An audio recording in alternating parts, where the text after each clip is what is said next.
Assalamualaikum.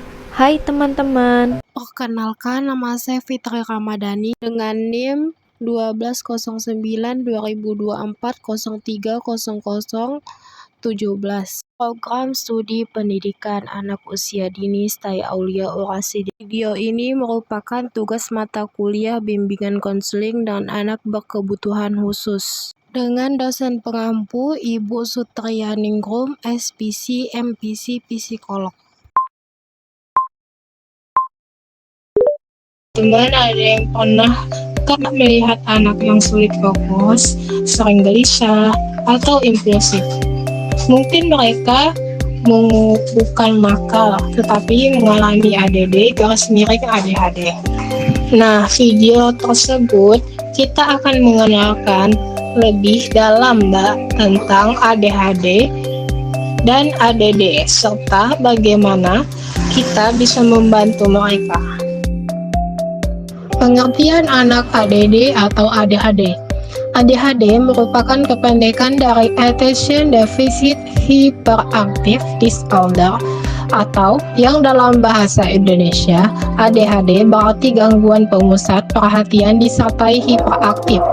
Sebelumnya ada istilah lain yaitu ADD atau Attention Deficit Disorder, atau ada yang menulis dengan ADD atau H. Maksudnya, dari setiap penulis, istilah tersebut sebenarnya sama. Dalam bahasa Indonesia, ditulis menjadi GPP atau H, atau gangguan pemusat perhatian dengan atau tanpa hiperaktif. Nah, ADD atau Attention Deficit Disorder adalah gangguan yang membuat seseorang sulit berkonsentrasi, mudah lupa, dan sering teralihkan, tetapi tanpa adanya hiperaktif. Sedangkan ADHD atau Attention Deficit Hyperactive Disorder memiliki gejala serupa, namun disertai dengan hiperaktif dan impulsivitas yang tinggi. Banyak orang yang menganggap anak yang sulit fokus atau terlalu aktif sebagai anak nakal atau kurang disiplin, padahal dia bisa menjadi mereka yang mengalami ADD atau ADHD. Selama bertahun-tahun, ADHD dianggap sebagai gangguan yang lebih sering terjadi pada anak laki-laki karena mereka cenderung lebih hiperaktif dan mudah terlihat. Namun, penelitian terbaru membuktikan bahwa ADHD juga dialami oleh perempuan, hanya saja dengan gejala yang berbeda dan sering tidak terdeteksi sejak dini. Perbedaan utama ADHD pada laki-laki dan perempuan terletak pada cara mereka menunjukkan gejalanya. Kalau untuk laki-laki lebih cenderung menunjukkan gejala hiperaktif dan impulsif seperti sulit diam, sering berbicara, dan bertindak tanpa berpikir.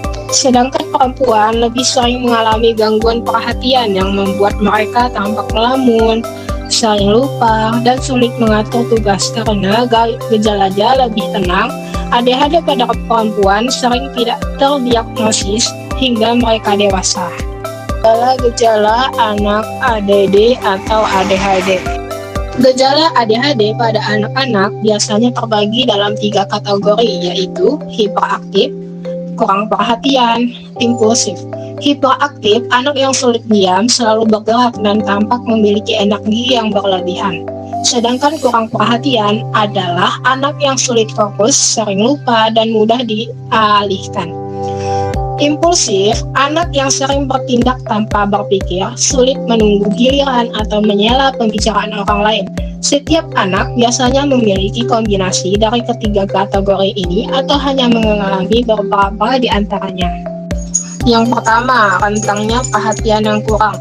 Anak-anak dengan ADHD sering mengalami kesulitan dalam memperhatikan detail dan memperhatikan fokus. Mereka mudah teralihkan oleh hal-hal kecil di sekitaran mereka.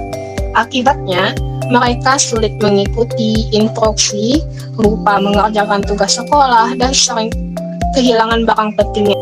Sedangkan impulsivitas yang berlebihan adalah anak-anak ADHD sering bertindak sebelum berpikir. Mereka bisa menyela saat orang lain berbicara, tidak sabar menunggu giliran, atau mengambil keputusan dengan cepat tanpa mempertimbangkan konsekuensinya.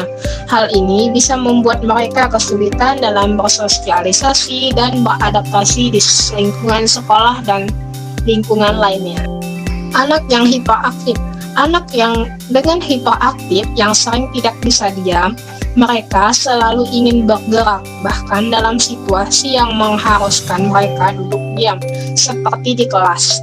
Mereka juga sering berbicara berlebihan atau tampak gelisah sepanjang waktu. Anak-anak dengan gejala-gejala tentang perhatian yang kurang. Anak dengan ADHD sering menunjukkan berbagai tanda kurangnya perhatian dalam kehidupan sehari-hari. Salah satunya adalah gerakan yang kacau. Mereka sulit duduk diam, sering berpindah posisi, menggoyangkan kaki, atau bermain dengan benda di sekitar mereka tanpa sadar. Hal ini membuat mereka kesulitan fokus dalam waktu yang lama. Selain itu, juga mereka sering lupa. Anak-anak ini bisa lupa mengerjakan tugas sekolahnya, kehilangan buku atau alat tulis, atau bahkan tidak ingat apa yang baru saja dijelaskan oleh gurunya. Akibatnya, mereka sering dianggap ceroboh atau tidak perhatian. Mereka juga mudah bingung saat menerima instruksi. Anak dengan ADHD sering membutuhkan penjelasan berulang karena kesulitan memahami urutan tugas. Mereka bisa terlihat seperti tidak memperhatikan, padahal sebenarnya mereka mengalami kesulitan dalam memproses informasi dengan cepat. Terakhir, mereka memiliki kesulitan dalam mencurahkan perhatian terhadap tugas atau kegiatan bermain. Anak ADHD mudah teralih oleh suara, pergerakan, atau hal kecil di sekitaran mereka. Saat mengerjakan tugas, mereka bisa tiba-tiba berhenti dan beralih ke aktivitas lainnya. Bahkan dalam bermain, mereka sulit fokus pada suatu permainan dalam waktu yang lama. Semua gejala ini dapat berdampak pada kehidupan anak di sekolah maupun di rumah, sehingga penting bagi kita untuk memahami dan memberikan dukungan yang tepat. Selanjutnya, gejala-gejala impulsivitas dan perilaku hiperaktif. Anak-anak dengan ADHD sering menunjukkan gejala-gejala impulsivitas dan perilaku hiperaktif yang dapat mempengaruhi kehidupan sehari-hari mereka. Salah satu gejala yang paling sering terlihat adalah emosi gelisah. Mereka sering sulit untuk tetap tenang, sering merasa cemas, dan mudah frustasi jika sesuatu yang tidak berjalan sesuai keinginan mereka.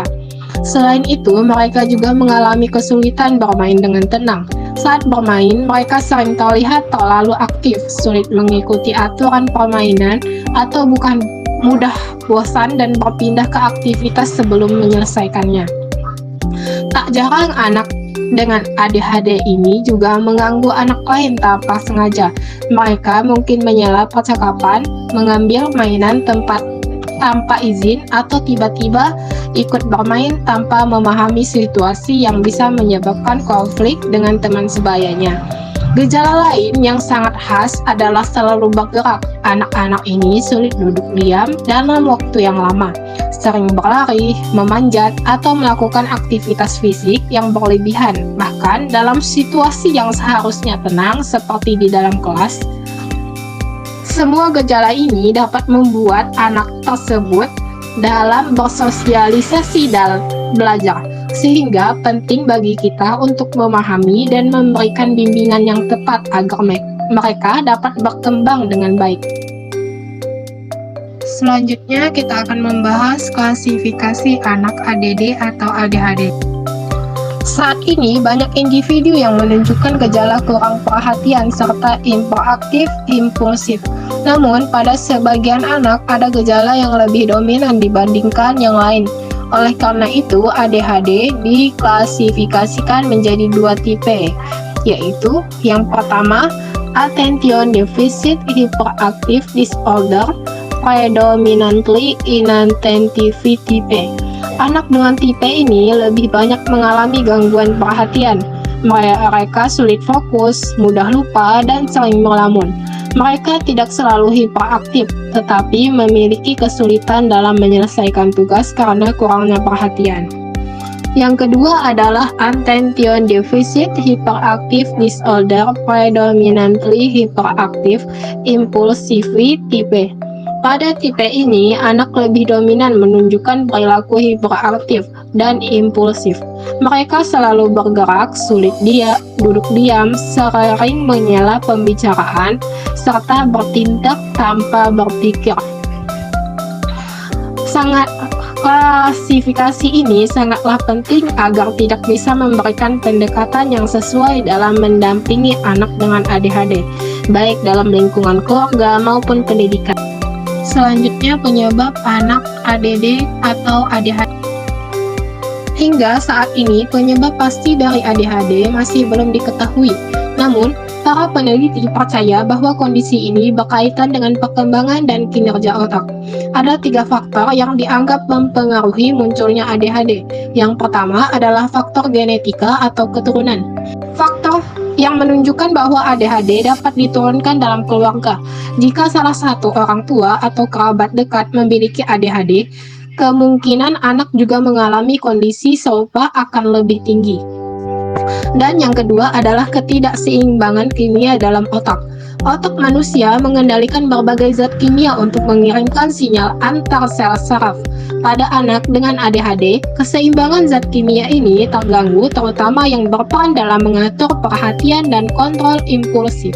Yang ketiga adalah kinerja otak. Beberapa studi bahwa struktur dan aktivitas otak dengan anak ADHD berbeda dari anak lainnya, terutama pada bagian otak yang mengatur perhatian dan perencanaan dan pengendalian diri. Nah, jadi faktor-faktor ini dapat membantu kita dalam mengenali dan menangani anak dengan ADHD dengan lebih baik, serta memberikan dukungan yang lebih tepat untuk perkembangan mereka. Macam-macam terapi penunjang bagi anak ADD atau ADHD terbagi menjadi 5. Yang pertama, terapi modifikasi perilaku. Yang kedua, terapi diet makanan. Yang ketiga, terapi obat-obatan atau farmasi. Yang keempat, terapi bermain. Yang kelima, terapi back in control.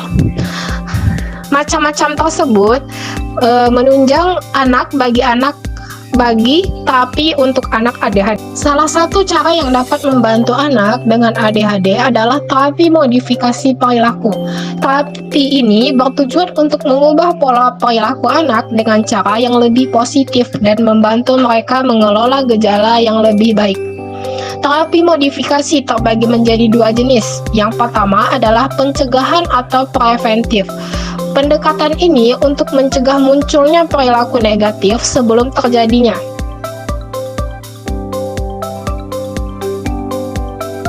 Contohnya, dengan memberikan jadwal harian yang teratur, sistem penghargaan untuk perilaku baik, serta menciptakan lingkungan belajar yang mendukung fokus dan konsentrasi.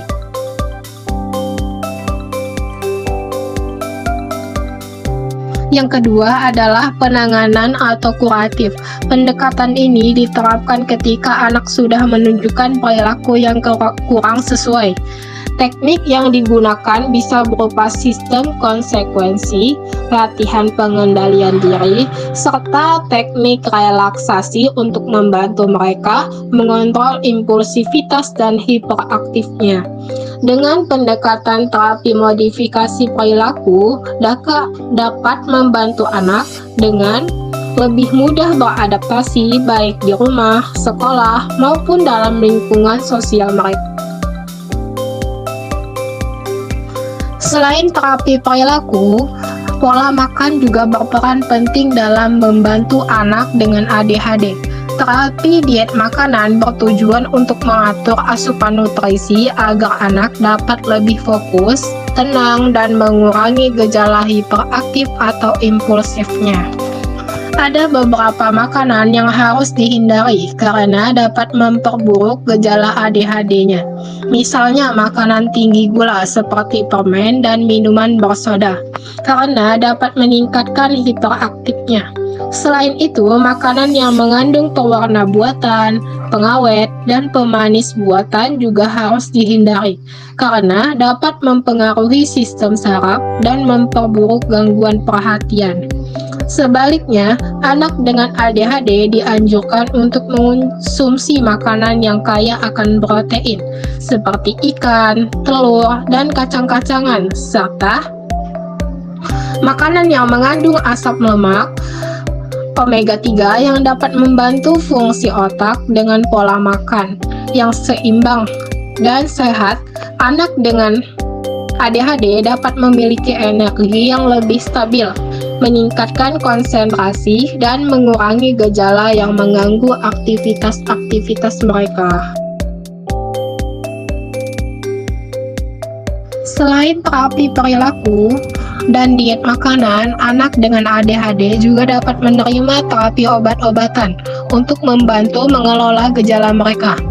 Obat ini biasanya diresepkan bagi anak yang mengalami hiperaktivitas berlebihan dan kesulitan mengendalikan impulsnya. Salah satu obat yang sering digunakan adalah Ritalin. Obat ini bekerja dengan meningkatkan aktivitas di bagian otak yang mengontrol perhatian dan perilaku. Namun, Ritalin efeknya bagi banyak anak hiperaktif. Tidak semua anak merespon obat ini dengan baik. Beberapa anak mungkin mengalami efek samping seperti sulit tidur, kehilangan nafsu makan, atau perubahan suasana hati. Selain Ritalin, ada juga obat dari golongan amphetamine yang juga berfungsi untuk meningkatkan fokus dan mengurangi impulsivitas pada anak ADHD. Obat tersebut harus dilakukan dengan resep dokter dan pemantauan yang ketat, karena setiap anak memiliki reaksi yang berbeda-beda terhadap obat tersebut. Meskipun obat dapat membantu, terapi tersebut sebaiknya dikombinasikan dengan strategi lain seperti terapi perilaku dan pola makan sehat untuk hasil yang lebih optimal. Selain terapi perilaku, diet, dan obat-obatan, anak dengan ADHD juga dapat membantu terapi bermain. Terapi ini bertujuan untuk melatih keterampilan sosial, mengontrol emosi, serta meningkatkan fokus dan kesabaran anak untuk melalui aktivitas yang menyenangkan. Dalam terapi bermain, anak akan belajar beberapa keterampilan penting seperti belajar mengenal aturan, belajar mengendalikan emosi, belajar membuat perencanaan, belajar menunggu giliran, dan belajar beberapa cara untuk mencapai tujuan melalui proses bermainnya. Dengan pendekatan yang menyenangkan ini, terapi bermain tidak hanya membantu anak dalam mengembangkan keterampilan sosialnya, tetapi juga membantu mereka lebih percaya diri dan mampu mengontrol diri dalam kehidupan sehari-harinya. Salah satu terapi yang dapat membantu anak dengan ADHD dalam mengendalikan perilaku mereka adalah terapi Back in Control. Terapi ini dirancang untuk membantu anak dan orang tua memahami serta mengelola perilaku anak dengan lebih baik. Dalam terapi ini, anak diberi pemahaman tentang bagaimana mengontrol impulsivitasnya, mengelola emosi, dan meningkatkan keterampilan sosial mereka. Tujuannya dari terapi Back in Control adalah membantu anak agar lebih mandiri, bertanggung jawab, serta mampu berinteraksi dengan lingkungan secara positif. Terapi Back in Control menekankan bahwa dengan bimbingan yang tepat, anak dengan ADHD dapat belajar mengendalikan dirinya dan membangun hubungan sosial yang lebih positif.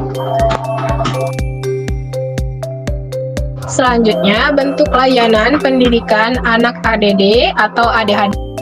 Nah, anak-anak dengan ADD atau ADHD membutuhkan layanan pendidikan yang sesuai agar mereka dapat belajar dengan optimal. Pendidikan mereka harus dirancang secara khusus untuk membantu mereka mengelola gejala-gejala yang meningkatkan fokus dan mengembangkan keterampilan sosialnya.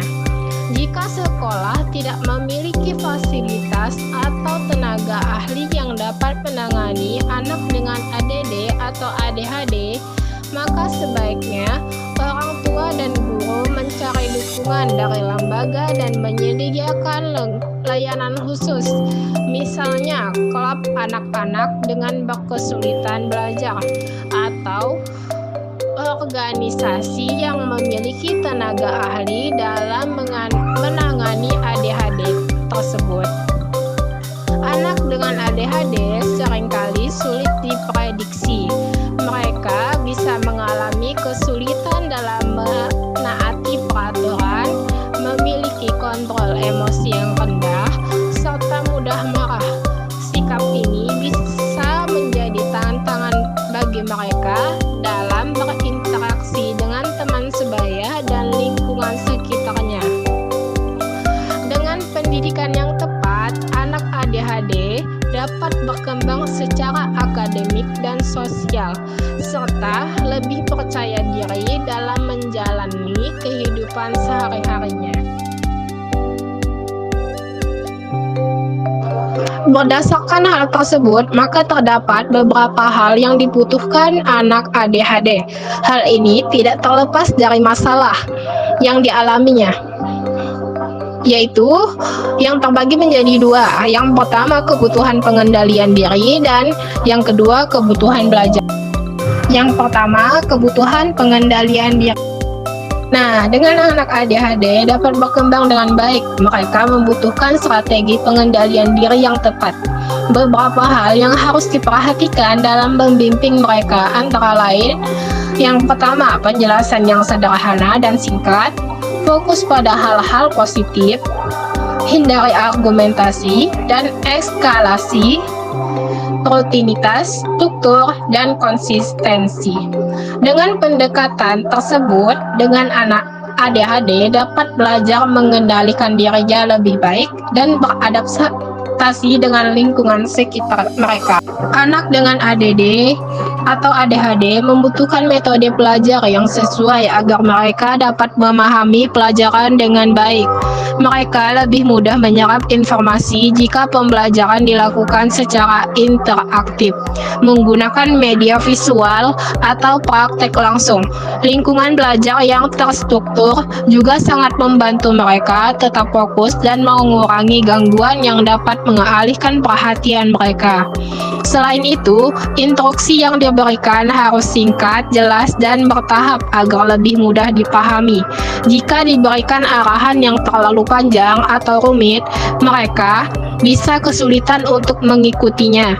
Oleh karena itu, pendekatan yang fleksibel dan disesuaikan dengan gaya belajar mereka sangat penting.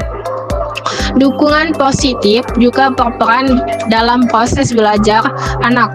Mereka cenderung kehilangan motivasi jika merasa gagal atau tidak dihargai. Maka dari itu, penghargaan, semangat atas usaha mereka, serta bimbingan yang penuh kesabaran akan membantu mereka lebih percaya diri dalam belajar dan mencapai hasil yang lebih baik.